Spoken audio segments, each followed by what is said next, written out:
idhaaf arrinta hargeysan ka hadlaya in adeero baleeg hadda horta gabar yar oo laga waayay reerkiina joog maxay la timaadaa ma taqaan wiciliyadu caloosh ku wada may timaadaa ilmaha yaa dhalay dee miyaan garanaya waxaa tagtay gurigii faaraxna waan joogay abti ismaaciil gurigiisiina waan tegey haye xagee kaloo tagtay arooskii ina muuse bulaalana waan ka qayb galay haye xagee kaloo tagtay wallaahi meelahaasoo dhammaan tegaana meel layga raacay garan maayo hargeysaay maama muqdisho la joog baa lagaa waayay soomaadan cararin adoo uur la un ha imanin soomaadan garan runtaan kuu sheegaynaa soomaad garan soomaaliyana midar baan kaaga sheegayaa soomaaliya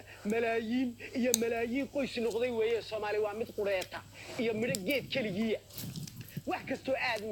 u macaan malabkaa u wanaagsan midna maana ka fiican soomaaliya adigaa ka macaashiya adduun waa ismaciisiya isku mawqif ahaada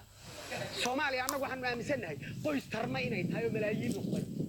eeg hargeysa waxay baan kuu sheegayaa in horta aad xanuunsanaysaan kuu sheegaad madaxa ka jiran tahay South Africa wixii ka dhacay qoodhaa iyo xeradaa South Africa wixii ka dhacay hargeysa miyuu ka dhacay wixii South Africa ka dhacay garuudaan kuu sheegaynaa maxaa ka dhacay South Africa ma taqaan hoteelada caddaanka midowga hadday galaan xabad baa lagu dhufan jiray runtaan kuu sheegaynaa hargeysa miyaa laga dhisay hoteelada reer koonfureedka oo reer waqooyiba hadday galaan la dilayo weliba haddaan diirka ka qaado oon faraha uuska la galo hoteelada daaroodka oo hadday isaaqu galaan la dilo miyaa laga dhisay hargeysa miyaa laga dhisay maya maxaad haddaba kolba dayurad meel u saaraysaa midda kale dee arrin aan laguu qarinayn baaba jirto oo laguu sheegaya hargeysaay horta geedkaan gaadha midha ka guro baryaaba lagaa badiyey muqdisho waxay leedahay laba wadi jubba iyo maxaan ku dhaha iyo ilaah wadin caqliga beelle iyo waxay leedahay webiga leeyahay shabeelle agriculture kana mar ardadii ka qalin jibisay waxaa loo dhigi jiray 82% of Somali soil is suitable for agriculture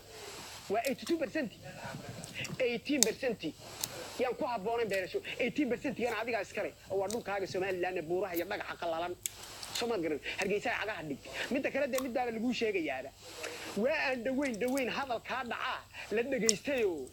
Soomaalidu dhamaan la kafaartayo meel baa la dhigay ee taariikhda dhugo nafsigana baldhow runtaan kuu sheegaynaa hadalkaasi muxuu ahaa hadalka annaga kuu sheegaynaa waan kugu cadaynaynaa hargeysa dhaka xumayde Ethiopia walaaladayo cadawga iyaga Soomaaliya ruuxiisa adiga maahay hargeysa meena lagu maqlay baad mooday Soomaad garan runtaan kuu sheegaynaa Soomaad garan waxa weeye haddaba waxaan inta ku darayaa maxaa samaysa mataqaan koonfur haddii muqdisho ruux ka tago hargeysa tago wallaahi been ma sheegayo hadda walla magaca ilaahay baa la yidhaah waa la daba dhawaaqaa marka loo gartay inuu koonfur yahay oo muqdishaawi yahay baa la daba dhawaaqaa hargeysa weli maanan arag ruux hargeysa ka yimid oo muqdisho jooga oo la daba dhawaaqayo cunsuriyad loo daba dhawaaqayo